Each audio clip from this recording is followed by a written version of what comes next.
Би ли излизала с мъж, който е по-нисък от теб? Аз съм 1,60, това малко трудно би се случило.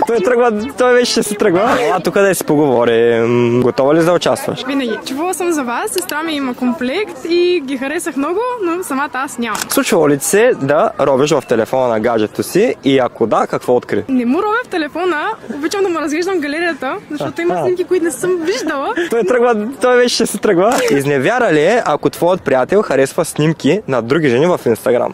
Не смятам. Защото за някои жени, дори да са тръгнали примерно днеска, ако преди 3 месеца си харесала на друга жена, е проблем. Би ли казала на непозната жена, че мъжът ти изневерява? Това е много деликатна ситуация. Ако ми е много близка приятелка, може би ще изподеля. Следващия е малко по-тежък. Кое е най-женското отмъщение, което си правила? Отмъстителна ли си по принцип? Обикновено не. Може би, не знам, да го накарам да ревнува. Последно, би ли излизала с мъж, който е по-нисък от теб? Аз съм 1,60, това малко трудно би се случило, така че предполагам не. Благодарим ти за откровените отговори. Печелиш си тениска на карма. Да се усмихвате, да се обичате и да бъдете здрави. И да носят карма.